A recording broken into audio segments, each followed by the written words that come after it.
trains were departing the station in rapid succession. Jack found himself rarely sitting on a bench, his legs aching and exhausted. He had spent the entire day wandering around the city blocks, searching for warm clothes and food. The cold weather was swiftly encroaching, and the harsh realities of the big city showed no mercy to people like him throughout the day. Jack had explored the bustling streets and back alleys, keeping an eye out for any discarded items that might be useful. He had managed to find a few tattered pieces of clothing and a couple of half-eaten meals in the trash, but he knew we wouldn't have enough to survive the impending winter months. Desperation was mounting as the biting cold was only growing more intense with each passing day. Despite the difficulties he faced, Jack continued to search for any opportunity that might present itself. He knew that if he could just gather enough warm clothing and sustenance, he might be able to endure the harsh conditions until the weather turned more favorable. That time was of the essence, and she couldn't afford to waste a single moment in his quest for survival. Jack was homeless. The fact that weighed heavily on him each day was that he couldn't really share how and why he had ended up where he was, not because he didn't want to, but because he simply didn't remember anything about his past. It was as if a thick fog had descended upon his memories, shrouding them in mystery and leaving him feeling lost and disconnected from his former life. This lack of knowledge about his past only compounded the struggles he faced in his current situation without any recollection of his skills, experiences, or connections. Jack found himself at a significant disadvantage in the unforgiving urban landscape. He was constantly haunted by the unanswered questions that lingered in his mind, making it difficult for him to focus solely on surviving the present. Nevertheless, Jack was determined to push through the challenges and carve out a life for himself. Even if it was a difficult one, he knew that the key to his survival was to remain resourceful and resilient. Despite the seemingly insurmountable odds he faced, he often found solace in the kindness of strangers who would occasionally offer him food or a worm, providing a brief respite from the harsh reality of his existence. As the days turned into weeks and the weeks into months, Jack gradually began to develop a routine. He would wake up early, scour the city for resources, and then seek shelter in the evening. Joyce, who appeared to possess extensive knowledge of the streets, confidently explained the situation to Jack. "What did you expect, man? Do you have any idea how many people like you are out there? The main reason behind their misfortune is the hooch." Joyce had seen her fair share of suffering on the streets and had developed a keen understanding of the issues that plagued the homeless community. She was well acquainted with the struggles they faced, and her insights were invaluable to those who found themselves in similar circumstances. Jack asked, looking at her with a puzzled expression, and Joyce laughed heartily, revealing her front teeth, not hers. "You don't know what hooch is. It's booze. Cheap liquor, God only knows what it's made of. They probably use some chemicals. People lose their limbs and memory because of it. Why do you even drink it?" Jack inquired, and Joyce burst into laughter, which soon turned into a coughing fit because good liquor costs good money, and I don't have that kind of money. Jack shrugged his shoulders, then just stopped drinking altogether. Joyce's laughter came to an abrupt halt. "Are you out of your mind? What do you mean? Stop altogether." Muttering something under her breath, she moved away from Jack. "I can't live with this guy. Something's wrong with him," she thought to herself. Jack honestly couldn't comprehend the situation. If he had lost his memory because of the cheap liquor, why did he even drink it in the first place? The more he thought about it, the more it gave him a headache, and he decided to shift his focus to something else. His name was Jack. At least that's what he believed, because that was the first memory he had. He recalled being shaken by someone and being shouted at. "What the heck are you doing here? Jack, you're blocking my way." He later realized that the name Jack was often used by homeless people as a generic term for someone whose name they didn't know, and that's how he ended up adopting the name Jack for himself. As time passed, Jack became more comfortable with his new identity, even though he couldn't remember his past or how he had gotten to this point in his life. He felt a sense of belonging among the homeless community. They were his makeshift family, and together they faced the challenges of living on the streets while the circumstances were far from ideal. Jack was slowly learning to adapt and make the most of the situation. However, the mystery of his past continued to haunt him, and he couldn't help but wonder if he would ever uncover the truth about his former life. With each passing day, he grew more determined to find answers and perhaps a way to reclaim his lost memories. One time, Joyce's so-called colleague friend and husband Charlie told Jack, "Why do you have to put yourself through this? You have to find the cause of the sickness, not just cure it. Charlie was the educated one, and he loved to speak eloquently. As Joyce once mentioned, she would beam her pride during such moments. Charlie was usually reserved, but when he had a drink, he would become philosophical. Jack didn't really grasp what Charlie was saying. "What do you mean?" "Charlie," he asked. "I'm saying we need to hit you on the head, and maybe you'll remember everything. At least it's worth a shot, but not remembering anything at all has its own advantages. If you ask me, like," Charlie rolled his eyes, "what if he had murdered someone? What if you're a serial killer and you forget everything about it? I mean, think about it. Would you want to remember that?" Jack looked at Charlie with fear, trying to determine whether he was joking or not, and then Charlie and Joyce burst out laughing. "You know what? Come with us. It's been a good day today. We can share. Maybe you'll even remember something." Jack tried hard to force the foul-tasting liquid down his throat, but then he gave up and said, "I can't. No, I'm sorry." Joyce looked at him intently. "The lifestyle will eat, you have to drink, otherwise, you'll go crazy?" Charlie supported her sentiment. "You think we drink because we like it?" No, it goes deeper than that." Jack had developed a fondness for watching the trains as they passed by, but he could only catch sight of them early in the morning or late at night. There was something soothing and hypnotic about the rhythmic movement on the trains, the sound of their wheels rolling along the tracks, and the fleeting glimpses of passengers inside the illuminated cars during the daytime. Jack would often find himself preoccupied with the daily grind of life on the streets, searching for food and shelter. However, in those quiet moments when he could observe the trains, he felt a sense of peace and a temporary escape from the harsh realities of his situation. The trains represented a different world to Jack, one of movement and possibility, and they reminded him that life went on beyond the confines of the streets he was accustomed to. He couldn't help but wonder about the stories and lives of the people inside those trains as they traveled to and from work and embarked on new adventures as the days turned into weeks. Jack began to seek out those moments of respite more and more, using them to fuel his imagination and to help him maintain a sense of hope amid the challenges he faced in his mind. The trains became symbols of change and the potential for a better future. As he watched the trains pass by, Jack would dream of one day boarding one of them and leaving his life on the streets behind him. Jack wasn't feeling well, and he couldn't pinpoint the reason. He glanced around as if searching for something. They had stayed up late by the bonfire the previous night, and suddenly Joyce had opened up.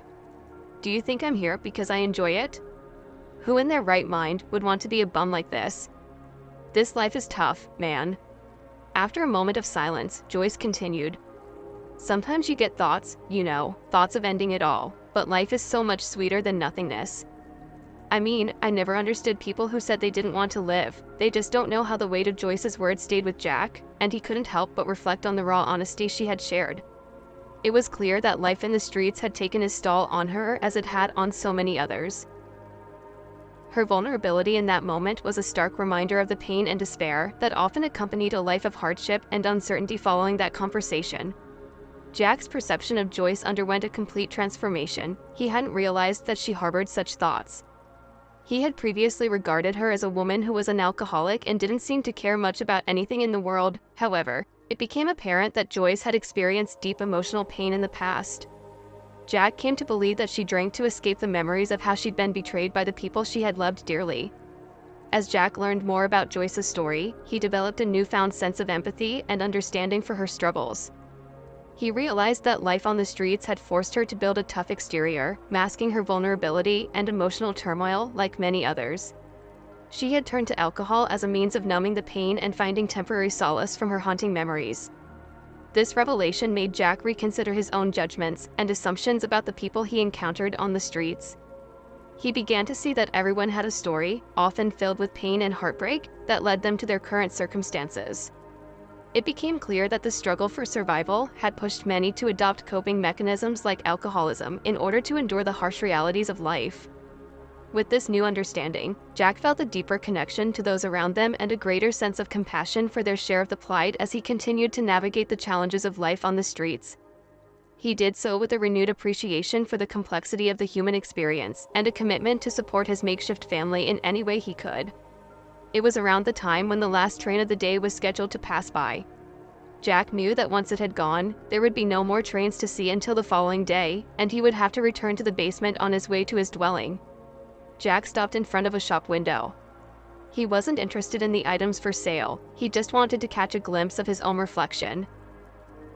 As he stared back at himself, he saw a tall, skinny man with an overgrown beard and unkempt hair. The once red hat had faded to a nondescript color, and an oversized winter coat hung loosely on his frame. At that moment, he heard the screech of train wheels as it came to a stop. He heard another switch. This time, it was a man shouting from the train, intrigued by the commotion. Jack turned his attention away from his reflection and focused on the source of the noise. He felt a mix of curiosity and apprehension, unsure of what to expect as he approached the train. He prepared himself for yet another unexpected encounter in an unpredictable world. He had come to know that there was anybody there. We need a doctor. A woman's giving birth. But there was nobody on the platform except for Jack. He saw that the woman was lying on the floor of the train, surrounded by a few people who were in a state of panic. One person was leaning in to help her while another was on the phone, trying to get assistance before the doors closed. Jack, as if responding to an inner impulse, leaped onto the train and let me through. A woman was sitting next to the pregnant woman, who moved aside. Jack turned to the man who had initially shouted for help. "Can you get someone to help carry her out?"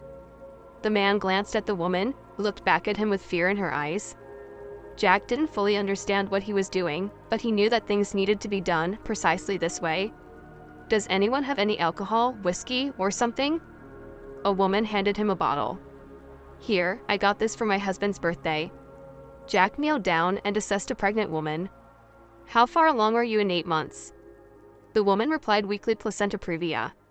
All right, Jack took a moment to think, but he had no other choice. The baby was ready to be born, and the woman screamed. Jack waited for a contraction to pass before saying, "If you want to save the baby, do what I tell you.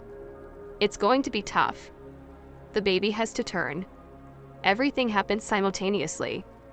The baby began to cry. The medics finally arrived and boarded the train, and the loudspeakers announced that the departure would be delayed for a few more minutes so the doctors could attend to the woman. "Ray, Mr. Lewis," as Jack turned to look at the woman, slowly spread shock throughout his body.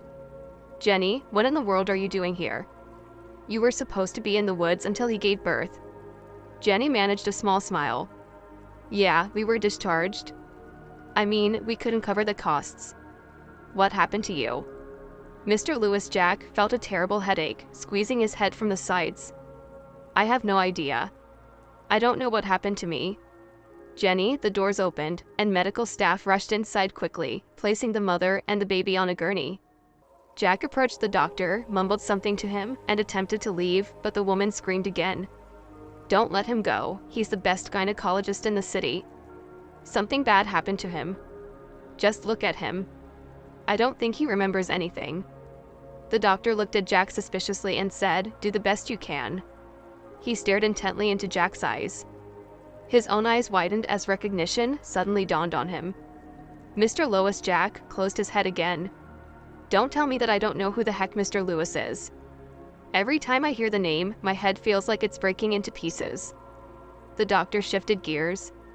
"Let me get you a pill from the ambulance, but you look like you need a stronger painkiller. How about a shot?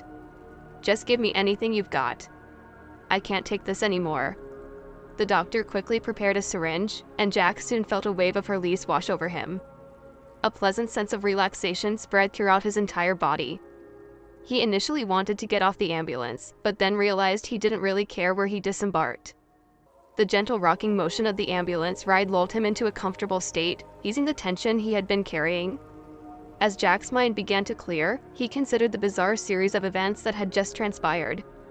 He couldn't believe that he'd helped deliver a baby, especially given his lack of memory about his past. What's more, he found it strange that he had been recognized as a renowned gynecologist. Was this truly who he had been before his memory loss? The ambulance continued to sway, carrying Jack further away from the life he had been leading on the streets. As the vehicle hummed along, he couldn't help but wonder what the future held for him. Would he regain his memories and rediscover his former life, or would he remain adrift forever, haunted by the mystery of his past? Only time will tell, but for now, Jack allowed himself to savor the moment of peace and tranquility as the ambulance carried him away. When Jack woke up, he didn't recognize his surroundings. Everything around him was white, and he felt disoriented. Was he in the hospital? But he was homeless and unlikely to be in a hospital unless it was an emergency or something similar. Jack moved his limbs to check if everything was okay. He didn't feel any pain. As soon as he sat up, he heard someone speak to him. "Don't get up, okay? You can't do that. I'm going to see the doctor." A little old woman wearing a white gown quickly left a room and returned just as abruptly, accompanied by a large man around 60 years old. "Well, hello there. Hello, where am I?" "You're in the hospital." "Why am I here?" "I never thought I'd have to talk to you like this, Ray." "Well, let's meet once again. I'm your uncle, Brad Grayson." Jack felt the pain returning, and a doctor squinted. Jack nodded in agreement, which means we still have chances. "What do you mean?" "Well, let's work on getting your memory back." Jack didn't mind the idea of remembering something, but no matter how hard he tried, he couldn't. In the evening, a young woman visited him. She silently walked into the room, went to the corner of the room, and sat down. She looked at Jack and quietly wept, unable to bear the sight any longer. Jack asked her to excuse me. "I don't understand. Can you explain what's going on?" The woman nodded. "My loved one forgot me." Jack says that had something to do with him. He found it hard to believe that a beautiful young woman like her could love him. As it turned out, she did. She began telling him about who and what he was, but everything was in vain. In the morning, she left. She confessed that Jack, or rather, Ray, was married to another woman and was preparing to file for divorce to be with her. She told him that they had known each other since childhood. They had broken up because of a silly argument and reconnected. 10 years later, he dozed off, and just at that moment, his uncle, who was also a doctor, rushed into the room and said, "I need your help. Urgently, a woman has been in an accident. She's pregnant, and I've got no one." This is a tough one. Jack didn't understand how he could help, but he ran after his uncle. Anyway, by the end of the operation, which was brilliantly performed and supervised by his uncle, something finally clicked in Jack's head. He looked at Brad Grayson and said, "It's Stephen and Nancy. They had injected me with something." His uncle sighed in relief. "There you go. Now we're getting somewhere.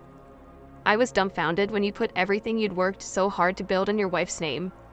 A few hours later, Ray found himself sitting in his uncle's office, engaged in conversation with a man dressed in a sharp suit. He was happily sipping on coffee, a luxury he hadn't enjoyed in such a long time that he had almost forgotten its taste. As he answered questions and shared his thoughts, a realization struck him, if not for that fateful encounter. With the train, he would still be out there, wandering the streets and struggling alongside the homeless. The train incident had set off a chain of events that led him back to his former life, and now he had a chance to rebuild and reconnect with the people he had lost along the way. Ray had always regarded Stephen as a close friend, and their bond seemed unbreakable. In fact, had it not been for his betrayal, he might have even become the head doctor at the clinic, working together with his friend to provide excellent health care for their patients. Unfortunately, Stephen's actions had caused their friendship to falter and had deeply impacted Ray's life, altering the path he was on and leading to a confrontation with his now former best friend Stephen and his ex-wife Nancy in the courtroom. Nancy vehemently protested, claiming she had truly loved her husband and that Stephen had deceived her with his lies throughout the ordeal. Ray found comfort in holding the hand of the one person he had never truly forgotten. The woman had stood by him, loving and supporting him through it all. On a sunny day, Joyce and Charlie were at their usual spot near the train station. They were getting ready to search through the trash cans for any food they could find. They hadn't been drinking alcohol lately, as they believed he was hindering them from finding food. A tall man in a suit walked towards them. When he leveled up with them, he suddenly stopped. Joyce looked up at the dark figure of the man and squinted as the sun rays were shining directly at her eyes. The man slowly moved to the side, blocking the sun's rays. When Joyce saw the face of the man, she didn't recognize him at first, but a second later, her face broke into a wide smile. "Charlie, get up, look who's here." Charlie scrambled up to his feet and looked up, frowning at who in their right mind would pay a visit to the homeless. When he saw the face, he said, "I've seen this guy somewhere." Aren't you the guy who lost his memory? Yeah, Jack, I think right. A year had passed since Ray regained his memory, and life had taken a turn for the better. He poured this car and extended his hand to help Vicky out. She had been his loving wife for over 6 months now, and their bond grew stronger with each passing day. They had found solace in each other's company, making up for lost time and healing from betrayals of the past. Together, they had built a life filled with love, trust, and a shared appreciation for the simple joys of everyday living. Ray had resumed his career as a respected doctor, and Vicky found happiness in her newfound passion for helping others in need. Let's wait another day or two, she suggested. Dickie, sweetie, you know you can't do that. Please don't miss anything silly. Ray replied gently. She sighed and locked herself ahead of him, cradling her pregnant belly with care. Ray followed with a warm smile on his face. His happiness was overwhelming, and he wanted to jump and shout with joy. However, as the new owner of a perinatal center, he knew he had to maintain a professional demeanor. Good morning, Mr. Lewis. Here's the latest report. You have a staff meeting at 10, said a poised and elegant young woman who was nearly unrecognizable as Joyce. Few people would ever guess that this professionally dressed and confident woman was the same person who had once struggled with her own demons on the streets. Not a trace remained of the Joyce he had once known. Reagan helped her go through rehab and even paid for her training to become a receptionist. Ray didn't regret it one bit, as he was glad to see her thriving and making a new life for herself. Ray felt a sense of fulfillment and satisfaction that he had helped someone turn their life around. Seeing Joyce sober and working hard to rebuild her life gave him a sense of joy that he had not felt in a long time. He knew that he had made the right decision to help her, even though it was not an easy road. Over time, Joyce became more than just a receptionist to him. She was a confidant, a friend, and sometimes even a mentor. They talked about everything, from the struggles of addiction and recovery to the joys of building a new life. Ray was grateful for her presence in his life and how she had helped him see the world from a different perspective. Joyce, on the other hand, was grateful for Ray's help and support. She knew that she could not have turned her life around without his guidance and generosity. She admired him for his strength and determination to overcome his own struggles and build a successful business. She felt that he was a true inspiration to her and to others who were struggling with addiction. She was a very detail-oriented and diligent woman who always showed great devotion to her husband. Charlie worked as a driver in the clinic, and together they made a very admirable couple. Their family was considered an exemplary one with their strong commitment to each other and their dedication to their work. Joyce was always meticulous in her approach to life, ensuring that everything was in order and running smoothly. Her hard work and dedication became the backbone of their family, and she was greatly respected by all those who knew her. Dickie was acting dissatisfied, and Joyce switched her attention to her. What's up with your mood? You're going to see your son tomorrow already. You'll get to squeeze him and talk to him. You can even complain about his dad to him. Dickie looked at her surprised and then burst out laughing. You know what? That's exactly what I'm going to do. I'm going to tell him how his dad dragged me here. Honey, I'm ready. Let's give birth. Ray hugged his wife and led her inside. As he walked in, he turned around and gave a thumbs up to Joyce. Joyce smiled, and when they were facing away from her, she quietly prayed for